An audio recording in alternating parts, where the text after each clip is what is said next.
সকাল থেকে step by step সংসারের প্রতিটা কাজ একা হাতে যেভাবে গুছিয়ে করি। রাধে রাধে বন্ধুরা, কেমন আছো সবাই? মিষ্টুর সংসার আরও একটি নতুন ব্লগে তোমাদের অনেক স্বাগত জানাই। আজকে সোমবার আর ঘড়িতে সময়ও হচ্ছে 7টা সাড়ে 7টার মতো। তো এখন থেকেই তোমাদেরকে সাথে নিয়ে আজকের ভিডিওটা শুরু করছি। আশা করছি আজকের ভিডিওটা দেখতে তোমাদের অনেক অনেক ভালো লাগবে। তো সকালে বসে পড়েছি, এই যে দেখো 1 কাপ চা আর একটা রুটি নিয়ে। তো সেটা খাওয়ার পরে দেখতেই পেলে আমার শ্বশুরমশাই তার নাতিকে নিয়ে গিয়েছিল একটু বাইরে। তো সে এখন চলে এসছে, তার খাবারটা আমি ওইদিকে ঝটপট করে বসিয়ে দিয়েছি। এটা বসিয়ে দেওয়ার পর আমি এদিকটাতে চলে এসেছি, এই যে দেখো কাচাকুচি করার জন্য। তো কাচবো সেই জন্য এই যে দেখো ডিটারজেন্ট পাউডারটা দেখলাম ডিবাতে কিন্তু বাড়ন্ত হয়ে গিয়েছিল, ওই জন্য একটা নতুন প্যাকেট খুলে তারপর কিন্তু দিয়ে দিয়েছিলাম কাচতে। আর এখন দেখো কাঁচা হয়ে গেছে, এয়ার ড্রায়ারও করা হয়ে গেছে। এরপর এগুলোকে যাব কিন্তু বাইরে মেলতে।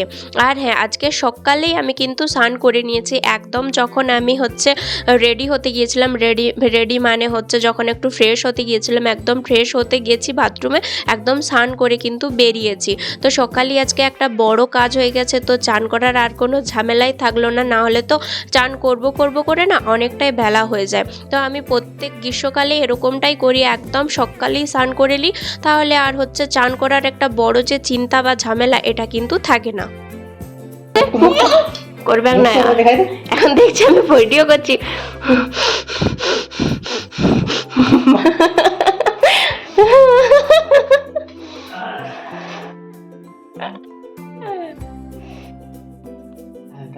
দেখতেই পেলে আমার ছেলের বদমাশি, সে মুখটাকে এত কাজদাগ করতে শিখেছে। তো সেটাই তোমাদের সাথে একটুখানি শেয়ার করলাম। আর এই দিকটাতে দেখো আমি তারপর বসে পড়েছিলাম কিন্তু মুড়ি খেতে।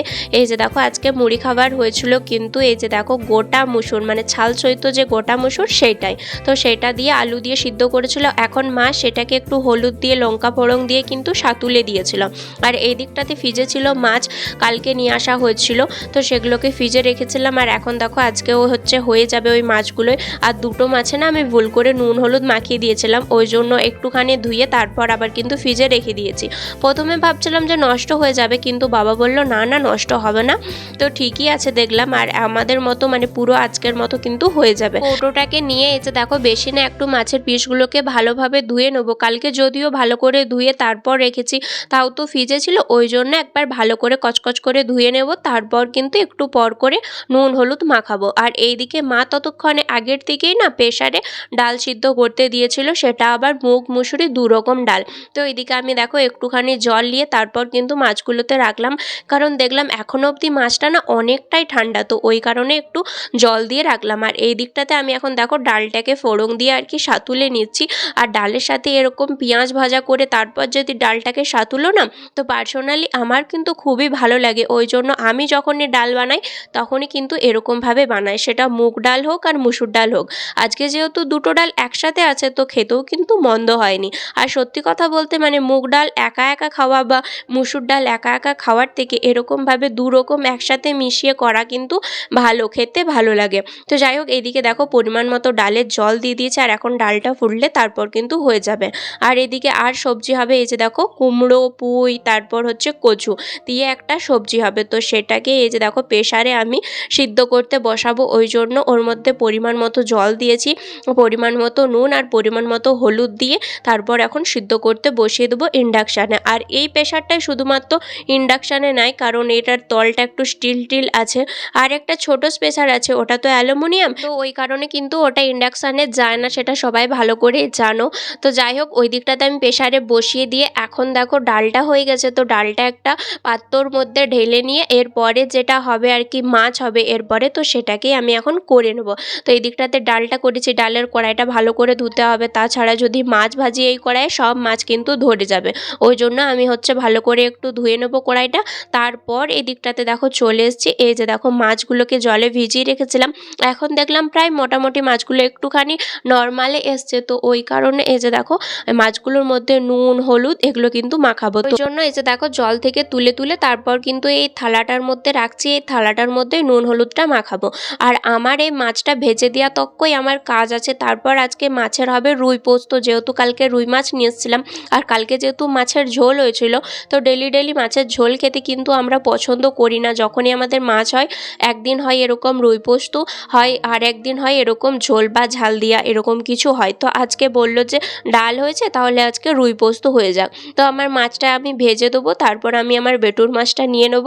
তারপর যে বাকি পিসগুলো থাকবে ওই পিসগুলো দিয়ে বাবা কিন্তু আজকে বানাবে রুই পোস্ত।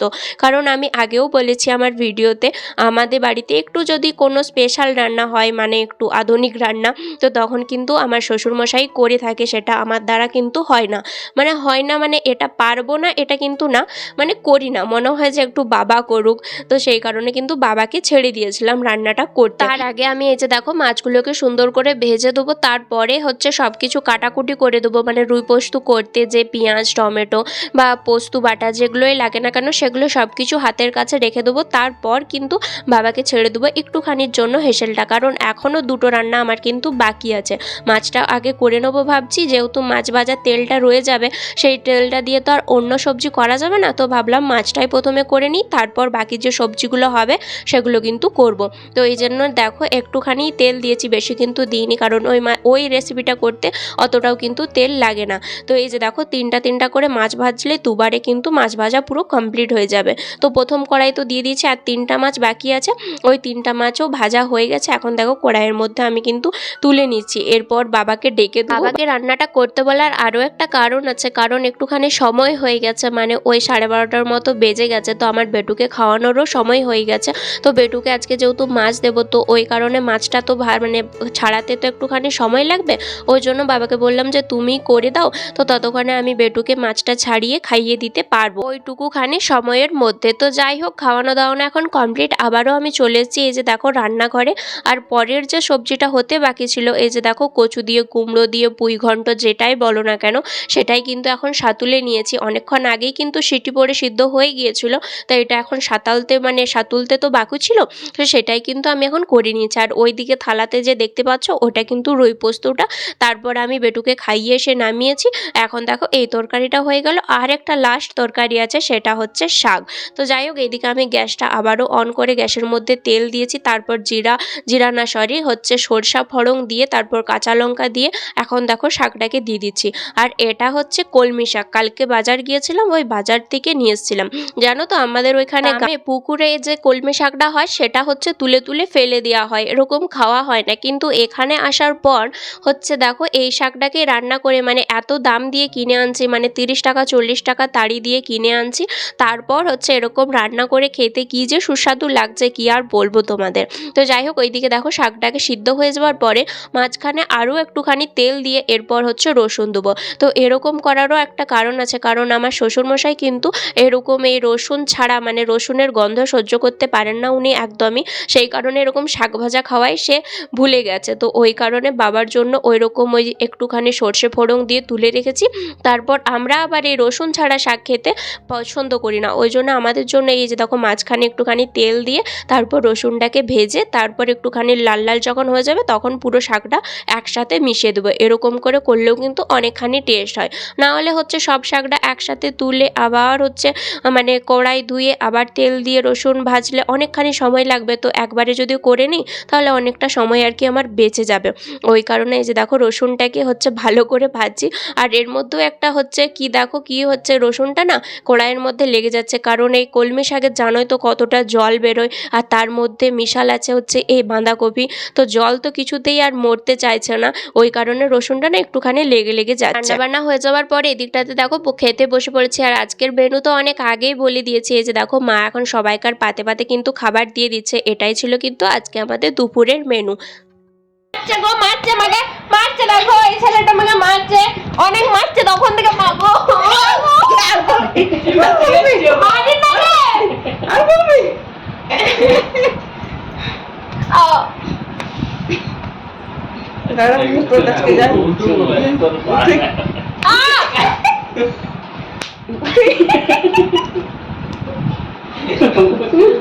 জায়গাটা দিতে হচ্ছে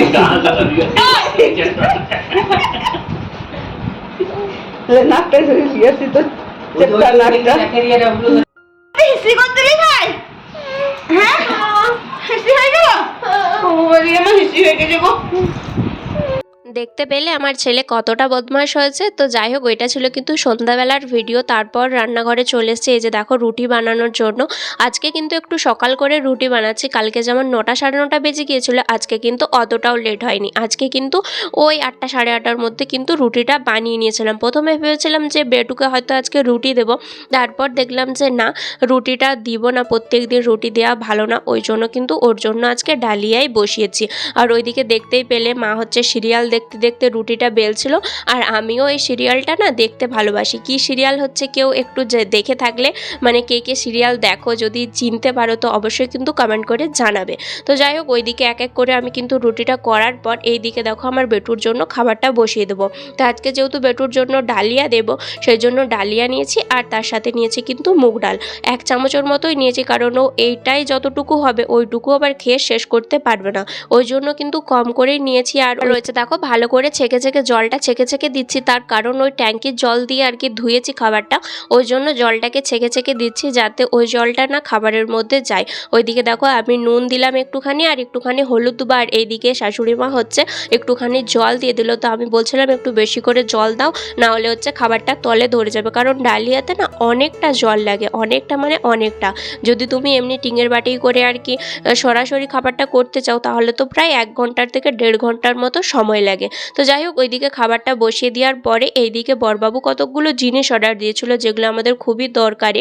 এমনিতে তো প্রত্যেক সপ্তাহে আমাদের সবজি নেওয়া হয়, তার মধ্যেও কোনো দিন এক দিন হয়তো আমাদের পনির খেতে ইচ্ছা করলো, সেই দিন কিন্তু আলাদা করে নেওয়া হয়। তো আজকে যেহেতু পনির রান্না হবে, মানে সন্ধ্যাবেলা সবাই বসে আর কি ঠিক করা হলো, ওই জন্য এই যে দেখো পনির নিয়েছিল, পনিরের সাথে আরও অনেক কিছু সবজিও নিয়ে নিল, যেমন হচ্ছে এই যে দেখো পালং শাক ছাড়াও কিন্তু আরও অনেক সবজি আছে। তো বন্ধুরা, এখনও অবধি যারা আমার সাথে আছো, এত দূর পর্যন্ত আমার ভিডিওটা দেখছো, তারা ভিডিওটাতে একটা লাইক করে দিও। আর তোমাদের একটা লাইক আমাকে অনেকটা মোটিভেট করে পরের ভিডিওর জন্য। আর যারা এই কাজটি অলরেডি করে দিয়েছো তাদেরকে অসংখ্য ধন্যবাদ। তো কালকের ভিডিওতে একটা বুনু বা দিদি যেই হোক না কেন কমেন্ট করেছে, বন্দিতা মাদার ব্লগ, তো সেখান থেকে কমেন্ট করেছে ফার্স্ট লাইক দিয়ে পুরো ভিডিওটা দেখলাম, খুব ভালো লাগলো ভিডিও। অসংখ্য ধন্যবাদ দিদিভাই তোমাকে আমার ভিডিওটা দেখার জন্য, আমার পাশে থাকার জন্য। আর একটা দিদিভাই কমেন্ট করেছে কনক অঙ্গি ব্লগ, তুমি কোথায় থাকো দিদিভাই, আজ প্রথম কমেন্ট করলাম। তো অসংখ্য ধন্যবাদ দিদিভাই তোমাকে কমেন্ট করলে বলে, তুমি কমেন্ট করলে আমার ভালো লাগলো। আর তুমি জানতে চেয়েছো আমি কোথায় থাকি, তো আমি আমার বরের সাথে বাইরে থাকি, আমার বর কাজের সূত্রে বাইরে থাকে, আর আমি পুরো পরিবার, আমার পুরো ফ্যামিলি, শ্বশুর শাশুড়ি দেওর সবাইকে নিয়ে আমি কিন্তু এখন বাইরে থাকি।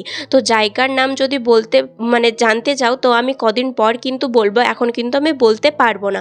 তো যাই হোক, এই দিকটাতে দেখো কি কি সবজি এনেছে ভালো করে তোমাদেরকে দেখায়। এই যে মুসুর ডাল শেষ হয়ে গিয়েছিল সেটা, আর এই যে দেখো কাঁচা লঙ্কা, তারপর হচ্ছে আলু, মূলো, আর ওই দিকটাতে ছিল কিন্তু পুঁই শাক, আর ওই দিকটাতে ছিল পালনে পাতা, আর এই দিকটাতে ছিল কিন্তু পনির। তো যাই হোক, এগুলোই কিন্তু আমাদের সবজিপাতি করা হয়েছিল। আর এখানে এত জিনিসের দাম, মানে মারাত্মক লেভেলের জিনিসের দাম। আর এইদিকে একটা ভুল হয়ে গিয়েছিল জানো তো, বড়বাবু যখন অর্ডার দিয়েছিল তখন আমি বলেছিলাম আমার ছেলের জন্য কলা শেষ হয়ে গেছে, তো কলা অর্ডার দিতে বলেছিলাম। আর এই যে দেখো কাঁচকলা যেগুলো দিয়ে দিয়েছে, মানে কাঁচকলা পেকে গেছে ওগুলোই কিন্তু দিয়ে দিয়েছে। মানে অনলাইন থেকে জিনিস কিনলে তো এরকমই হয়, কারণ জিনিসটা দেখে নিতে পারি না, আর ওইখানে কি লেখা থাকে অত ঠিকঠাক করে না পড়ার কারণে কিন্তু কাঁচকলাটা দিয়ে দিয়েছে। তো যাই হোক, ওটাকে হয়তো আবার রিটার্ন করতে হবে, নাহলে ওটা হয়তো বাবা আরে কিছু কেউ খেয়ে নেবে। তো এই দিকটাতে দেখো আমি তারপর পনিরটাকে বাবা কাটতে বললো, আর এই দিকটাতে আমি এখন দেখো পনিরটাকে কাটছি। আর আমার বরবাবু দেখছে যে আমি ভিডিও করছি, তো তাই একটু ভিডিওর সামনে এসে একটু মজা করছিল। আর এখানটাতে বলছিল এই যে দেখো বন্ধুরা, আমরা কিন্তু স্বামী স্ত্রী দুজনে কিন্তু ম্যাচিং পরেছি। তো সেটাই একটু হাসাহাসি করছিলাম, মানে এরকমই ও কিন্তু সারাটা দিন মজার ছলে থাকে। আর কিভাবে যে দিনগুলো পার হয়ে যাচ্ছে বুঝতেই পারছি না। এবারে কিন্তু আমাদের ঘর যাবার সময় হয়ে যাচ্ছে, মানে প্রচুর খারাপ লাগছে আমাদের জানো তো। আবার কতগুলো দিন হয়তো বরবাবুকে ছেড়ে থাকতে হবে, আবার আমরা একা হয়ে যাবো এরকমই কিন্তু মনে হচ্ছে। যাই হোক বন্ধুরা, এটাই আমাদের জীবন, এই কষ্টটা আমাদেরকে মেনে নিতেই হবে সারা জীবন, কিছু করার নেই। তো যাই হোক এদিকটাতে দেখো আমি পনিরগুলোকে বেশ টুকরো টুকরো করে কাটছি। অন্যদিন তো এরকম খাদি করে রেখে দিই, কিন্তু আজকে না পনিরগুলোকে অনেকটাই ছোট করে দিচ্ছি। বাবা বলছে, তুই একবারে সেই ছোট ছোট খাদি করে দিয়েছিস? আমি বলছি হ্যাঁ, আজকে আমি একদম ছোট ছোট করে খাদি করে দিয়েছি।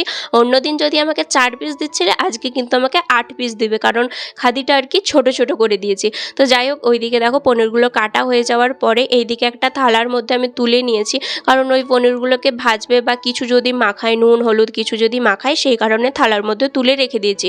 আর এমনিতেও আমাকে এটার মধ্যে অনেক কিছু আর কি কাটতে হবে এখনো, কারণ আজকের রেসিপি হচ্ছে শাহী পনির। সেটাও আবার আমার শ্বশুরমশাই কিন্তু আজকে বানাবে, কারণ আগেও বলেছি যে শ্বশুরমশাই রান্না করতে এমনিতেও ভালোবাসে, আর একটু যখন স্পেশাল রান্না হয় তখন কিন্তু শ্বশুরমশাইকে আবদার করে বলি যে বাবা রান্নাটা করো। তো বাবা কিন্তু হাসি মুখে কিন্তু রান্নাটা করে। প্রথম শাহী পনির বানাবে হচ্ছে শ্বশুরমশাই। তো ওইদিকে আমি টমেটোটা কাটা হয়ে যাওয়ার পরে এইদিকে দেখো আমি আরেকটা বড় সাইজের পেঁয়াজ নিয়ে নিয়েছি। এই পেঁয়াজটাকেও কুচি কুচি করে কিন্তু কেটে দেবো, কারণ পেঁয়াজও লাগবে বললো, টমেটোও লাগবে, আরও যে মশলাপাতি লাগবে কাজু বাদাম তারপর মগজদানা যেগুলো লাগবে সেগুলো কিন্তু এক এক করে আমি কিন্তু বার করে দেবো। আগে হচ্ছে দেখো ছোট ছোট করে মানে পেঁয়াজটাকে কেটে দিচ্ছি, তারপরে কিন্তু হচ্ছে আরও বাকি যে জিনিসপত্রগুলো লাগবে সেগুলো কিন্তু নামিয়ে দেবো। তো এইদিকে দেখো কাজু বাদাম নামিয়ে দিয়েছি, আর ওইদিকে বললো টক দই লাগবে। তো টক দইটা হচ্ছে ফ্রিজে ছিল, তো ফ্রিজ থেকে বার করে নিয়েছি। এরপর বললো এটাকে একটু ফাটিয়ে দে। তো টক দইটাকে একটু দেখো ভালো করে কিন্তু ফাটিয়ে দেবো, কারণ বলছে বাবা বলছে যে যতটা মানে ভালো করে ফাটাবি টক দইটা তত কিন্তু তরকারির টেস্ট বাড়বে। সেই জন্য আমি এই যে দেখো ভালো করে গেঁজারে গেঁজারে আর কি ভালো করে আর কি ফাটাচ্ছি। আর ওই দিকটাতে কাঁচা লঙ্কাটা কিন্তু বরবাবু কেটে দিচ্ছে। আমি বলছি ওটাতে সব কিছু একসাথে মশলাটা মিক্সিতে পেস্ট হবে, তো কাটাকুটি করার দরকার নাই, ওই গোটাই দিয়ে দে, যেহেতু মশলাটা মিক্সিতে পেস্ট হবে তো সেটা একবারে কিন্তু হয়ে যাবে। তো আমি টক দইটা ফাটিয়ে একদম চলে গিয়েছিলাম আমার ছেলের কাছে তাকে খাবার খাওয়ানোর জন্য। আর খাবার খাইয়ে পর দেখলাম যে বাবার রান্না পুরো কমপ্লিট।